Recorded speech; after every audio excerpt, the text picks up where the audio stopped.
Welcome to Club Damingo, brought to you by Cyclone Comics.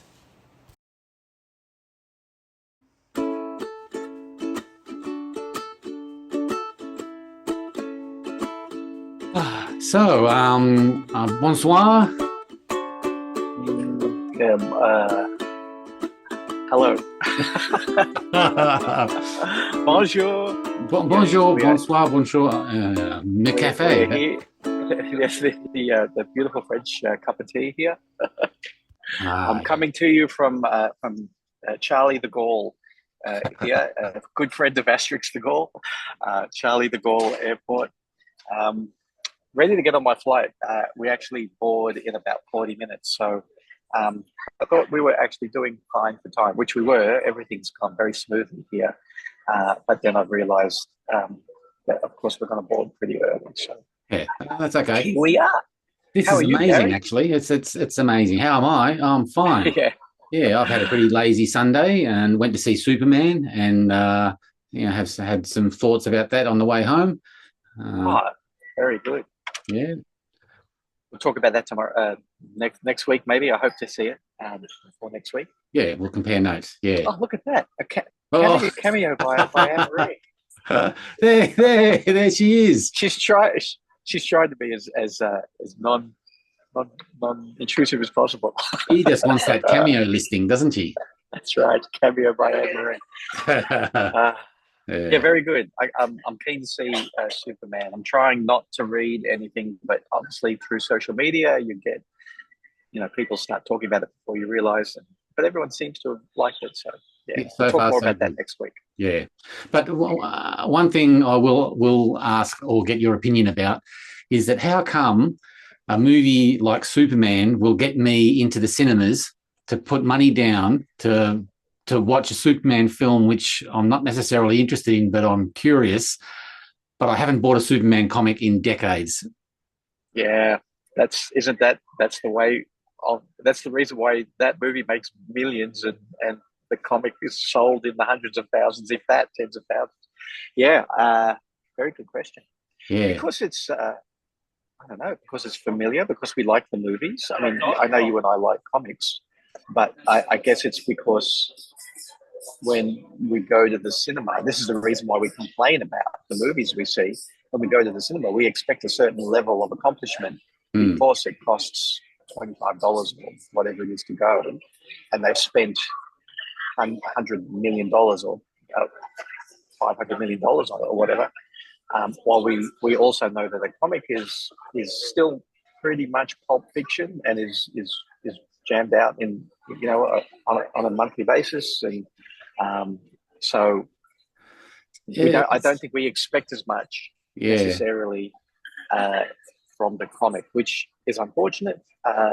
And that being said, though, I think I've mentioned it before, and I haven't caught up with all of it, but I don't read a lot of superhero comics anymore, but really enjoying Tom Taylor's Nightwing comics, and I know he's finished up on that, but I'm still catching up. But I bet you anything, if they made a Nightwing movie, it wouldn't be as enjoyable.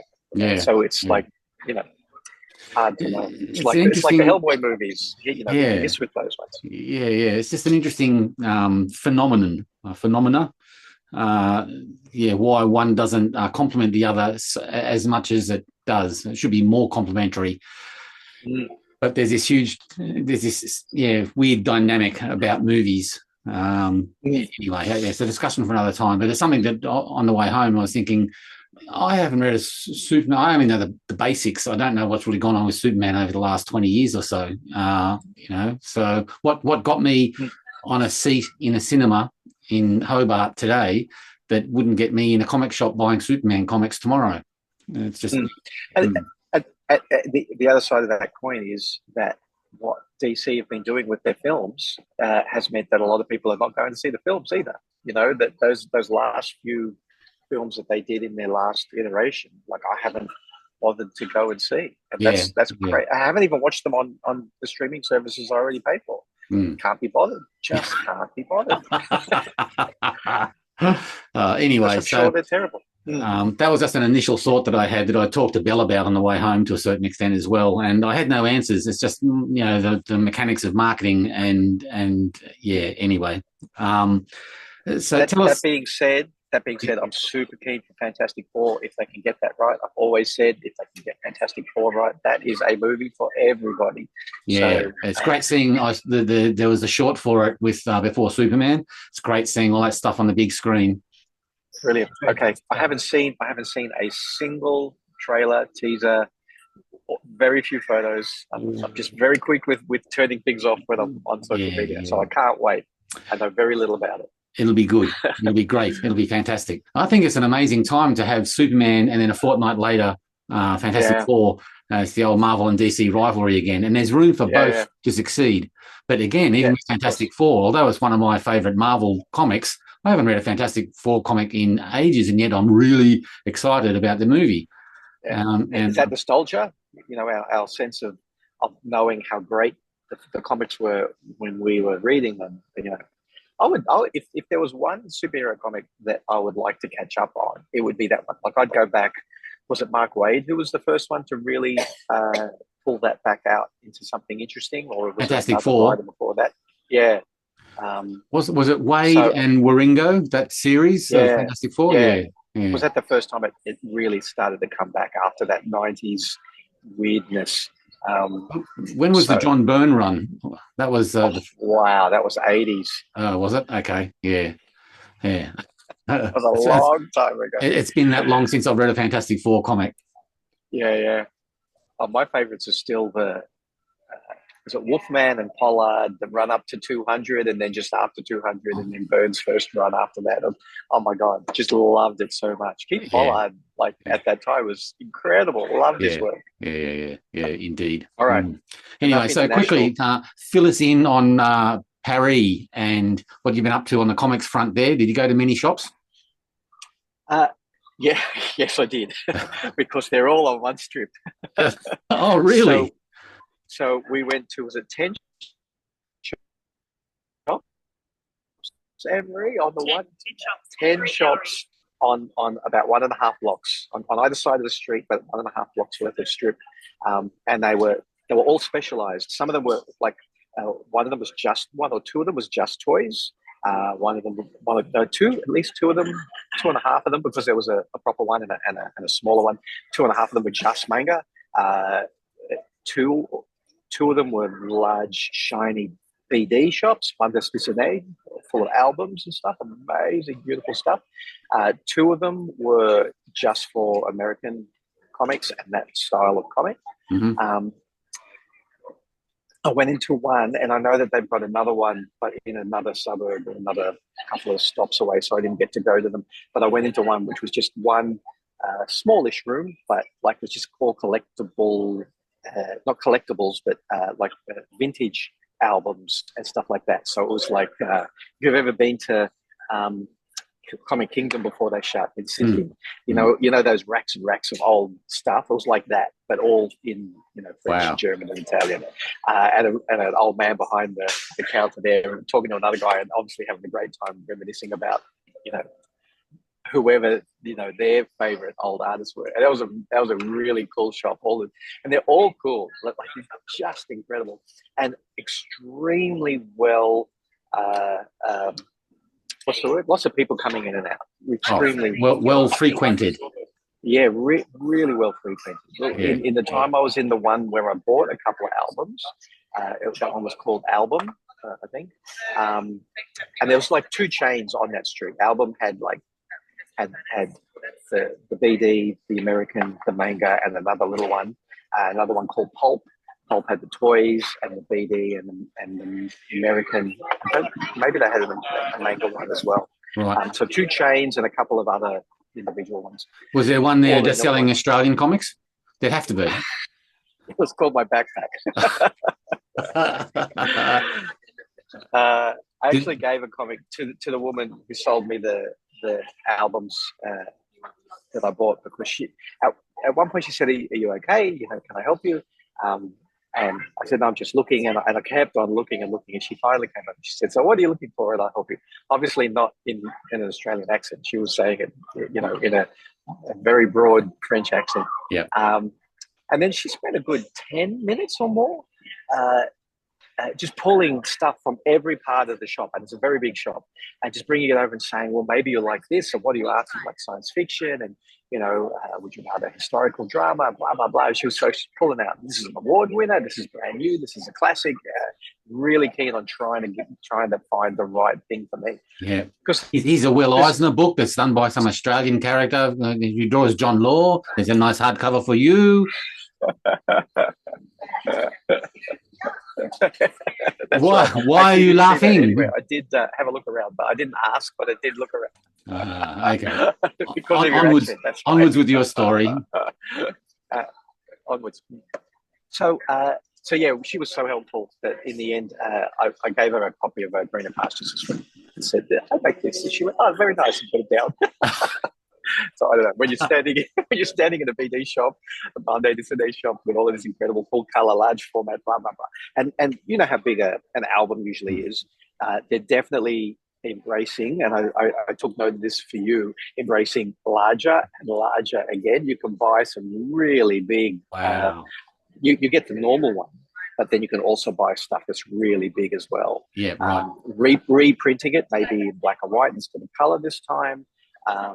Yeah, so and they're pretty keen on that. I'll get to the art galleries I went to in a moment, but in one of the galleries, all the work was on the wall from a particular album that had just been released, and they had 2 copies of it on a table. And I went, I wonder why there's 2 different copies. The cover's the same, except one's very red and one's very white.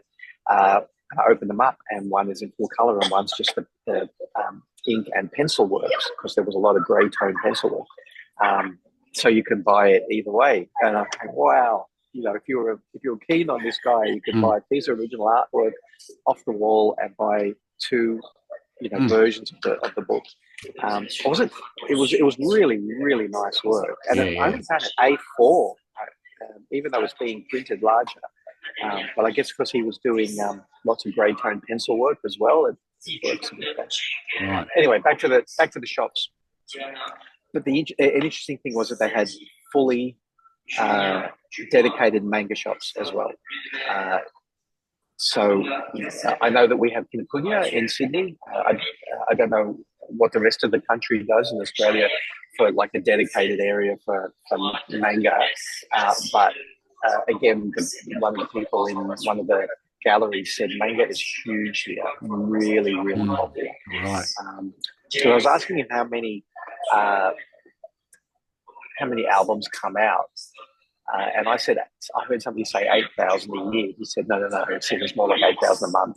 It's like it's probably not, but it's like thousands. It's more than 8,000 a year. It's like closer to 100,000. It's like Sacre bleu.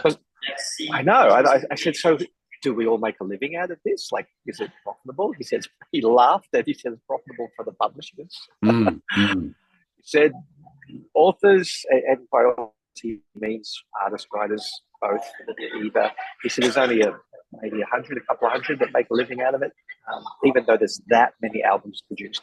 He then backtracked a little bit and said, a lot of that is manga, so maybe it's not quite that much, but it's a huge business. That people coming into these shops, coming in and all ages, which was so great to see, and obviously regulars, and some of them were tourists like me, and going straight to what they wanted, knowing what they wanted, and buying it, and off they go. So really, really, so inspiring. Like I just want to get home and draw again. So after that was. We spent the morning, I think it was like the morning, doing that one morning. And then yesterday, the last day, when we had almost nothing on, we didn't really have a lot to do. I finally tracked down the comic art galleries. There's a number of them here. So I had a list of 7. A couple of them looked like they probably weren't really that gallery area. So I brought that down to 5. And then 2 of them, the 2 that were in walking distance of my hotel, of course, were shut. Oh. So they just had their last exhibition of the season or something, and they shut. But the other 3, oh my God, they were incredible. The first one I went into had a very arty exhibition. So it was somebody who was a cartoonist, comic book artist, but also a fine artist. And I'm going, oh, okay, lovely paintings, but that's not what I'm here for. But as I was leaving, an attendant and then the director of the gallery started chatting with me, and I brought out Greener Pastures and showed them, and I'm going, oh, so you know what you're on about. Do you want to come and see what else we've got? I know what you want to see. So he took me upstairs into the office and into the back room and was just opening planner drawer after planner drawer after planner drawer of all this incredible black and white, full color, painted, watercolored artwork by people I do recognize, like you might have seen on Facebook. I held there's a photo of me holding a page of Milo Manara's stuff, and it was like A2 in size. It was huge, and that was one of several pages of his that I was just pulling out of this drawer. Other artists whose work I recognize, but I don't know their names, and lots of artists I don't know their names of. Just incredible, amazing stuff. Yeah, and this stuff was all for sale, or yeah. So these are like, do you call them a private art gallery? Where there's an exhibition, everything's for sale, and then it's all on the website forever after that if you wanted to buy it. Yeah. And we were going through these drawers, and I said, "Have you got do you do exhibitions of your permanent collection? Because it's so much incredible stuff here dating back to the 50s. So the director's name was Ronan, and Ronan was like, he was just going, what can I show you? I can show you everything. There's so much. He was very excited to be chatting about stuff and showing me this, that, the other. And he wanted me to say names so that he could see if he had art by that person. Going, right. I can't really think of names off the top of my head, and I'm not like a student of this. I said I like black and white art and brushwork and penwork, and so that kind of helped him pull out the right stuff. Yeah. So did you bump into much Colin Wilson? I looked often for that. Like when there was a rack full of blueberry, I would look through it, and I did see a couple in that little cute vintage shop. I found a few in there. I didn't see any original artwork though. Right. So that was that gallery, and then the next two I went to were much more what I was after, where they actually had an exhibition of black and white stuff on walls from a recent DD. Really amazing stuff, very expensive. So it must be a popular recent artist because they're all expensive. It's not like a couple of €100, which you basically double. They're all thousands of €1 for each page, and then you get a double page spread or something. And it's like, there was one piece we saw, or was that the painted one? €125,000. It's $250,000. Wow. Yeah, and it's beautiful work. People I don't recognize, but I think this is very much a working gallery. The second one I went to, lots of people coming in and out. It was on a good strip, so it was very popular. But lots of people coming in and out. But there were people sitting at the attendant's desk, obviously doing business, buying and or selling pages. So it was very serious business going on. And again, it's probably tens, if not hundreds of thousands of euro being discussed. Wow. Yeah. And I think because that was happening, they had a whole bunch of folders open in another little area. Yeah. And I just went over because they were there. I thought, well, this must be for us to look through, as well as you cheeky one devil. particular artist on. Yeah, and I was just looking through it. That's just incredible. Really, the classic kind of Tintin lineage of style. A lot of stuff from Spiro. I don't know if I'm pronouncing that right. But both classic and new. One strip, one about that big. I know you can't really tell. One strip from Alex Raymond. It was the only American thing I saw in there, but I'm going, that's a pretty cool American thing to have in there. Yeah. To see an Alex Raymond original sitting there. But there was one particular artist whose work they had, who must be the current or the recent person who's doing the Spiro work, because it's like an ongoing IP, I think. Yeah. And his work was just gorgeous. I just loved it. Just that nicely modernized French cartoon version of art. So good. So I took a few photos. I'm going to look him up and see what I can find. Beautiful, mostly black and white, and then you start to see a couple of pieces in solid gouache, to do in color. And wow. So everything was just incredible. Beautiful work. So did you find your nipples after they fell off and rolled underneath the counter? I mean, no, I left my nipples in Paris. I think that's fair enough. they can keep them. I left my nipples in Paris. That's right. Could write a song. And then we went to the third gallery, which was again a bit smaller, but they had a wonderful bulldog, a little bulldog, who was very keen to walk around the gallery with me and get pats every so often. So all very friendly and willing to help, and I think they understood pretty quickly I wasn't there to buy anything. But you did pick up some albums. I did buy. I bought, I think, 2 albums and a little.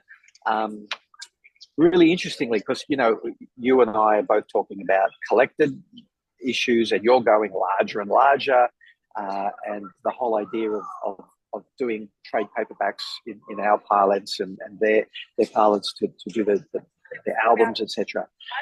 And then when I was in the shop, there was a little stand with something that looked like it might have even been a tiny bit smaller than American floppy size. And I said, "What's this?" And she said, "It's very popular, well-established artist, been around for ages, and he's doing his next project like that. He's doing 20 or 30 pages in a little format on monthly or bi-monthly basis, and trying that for an experiment." So I picked that up as well. Yeah. Cool. And the problem is, right, Nat Carmichael asked me if I bought anything. I mean, it's so overwhelming. I would buy half the shop. It's all incredible. All incredible. And that was part of the inspirational aspect of it. I think I want to go home and raise my game. Why am I pretending I can compete? I can't compete with that. So time to raise the game and see if one day I can. Yeah, well, this is where Greener Pastures needs to sit. It needs to sit as a legit thing in European comic shops and bookstores. I hope so. Yeah, that's definitely what to aim for. Yeah.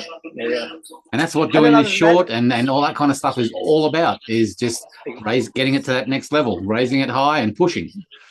Yeah, exactly. So I had great chats with Ronan, who was the director of one of the shops, one of the galleries.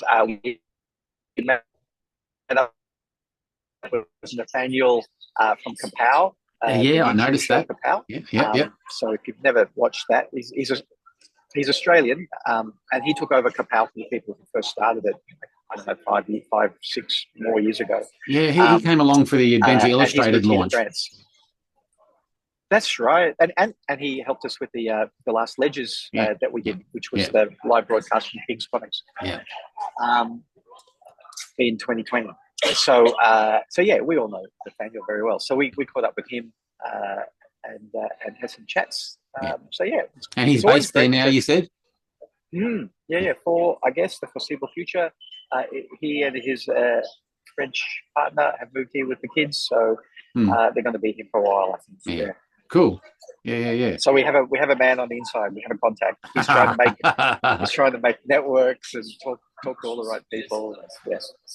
So you've been gallery crawling and doing the French sites as well? Yeah, and again, you start to get overwhelmed. The Musée d'Orsay is astounding. Smaller than the Louvre, but more my kind of speed. I love all that Renaissance stuff, but Musée d'Orsay is more modern. It's like mostly impressionist, but a little bit before that, and a little bit after that, and all that stuff I really love very, very much. So based on your social media photos, I have to say, the crowds. It's terrible. Like I've said before, we came for a reason. We came to Malta to scatter my father's ashes. So there was a lot of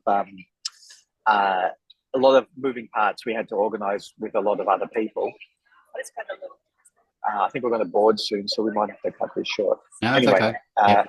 So because we had to arrange our timing with everybody else, we've come in practically the height of the peak season. So yes, this is the most amount of people that's probably in Paris.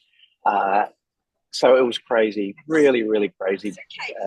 I never want to come here at this time of year again. In fact, I'd rather come in the dead. I'd rather come in the dead of winter and see all the stuff. Yeah. Yeah. And in Malta, the heat was it meant that the middle of the day was unusable. Really, you couldn't really be out too much. But that being said, Anne-Marie was here on a school trip 7 or 8 years ago. Not in peak season, but she said there was nowhere near as many people as this. And then when we came, the last time I was here was 30-something years ago, when we were backpacking during the Gulf War. There was nobody. We went to the Eiffel Tower, and you can't get to the Eiffel Tower anymore. You've got to go through checks before you can even stand underneath it, and you've got to buy a ticket to get that far. While I remember 30-something years ago, we just kind of frolicked around the entire precinct, and so yeah. So listen, you had something really important you wanted to talk about. Do you want to like keep the recording running and do that by yourself after, or do you want to try to shoehorn that in now, or do it next week? Or We'll do it next week, I think. What was that? Okay. We're talking about Gestalt's 20 years. Yeah, that's right. Just, I think for this show, just, like a hip hip hooray, happy anniversary to Gestalt. We'll go into more depth next show, I think. Yeah, okay. That's okay with you? Absolutely. They deserve a nice long chat, I reckon. Yeah, indeed. So, yeah. So we'll talk more on that. We'll let you go so you can get your head straight around getting on the flight. But a happy anniversary to Gestalt, to Wolfgang, and to Sky, and to all the creatives that have been published by them over the 2 decades, and more power to them for the future. Absolutely. Very exciting. We'll chat about it next week. Yeah. Okay. Well, I'm sorry I have to rush off. No, that's okay. Travel safely, and you get in touch when you land back home again and you got some sleep and you're all normalised again and you've drawn an issue and yeah, right. Okay. All right. I guess that'll do us. All right. Great to see your face, Gary. And, sorry for the spooky lighting, but that's the best I can do at night time here. And my backlighting. I was hoping you might be able to see the aeroplanes out there. I'm actually at the gate. You can, yes. And there was one lady who flashed her boobs at us as well, but that's a very French thing to do. I tell you what was very French, seeing somebody snorting cocaine by the side of the road on the Uber ride here. I couldn't believe it. Comic book I'm artist? not even joking. Probably a broken comic book artist. Yeah. Okay. No, I don't know how French that is. I haven't seen that until this morning. Okay. All right. We'll let you go. Wave to everyone. I'll try and turn this off. See you all soon. Okay. Okay. Bye.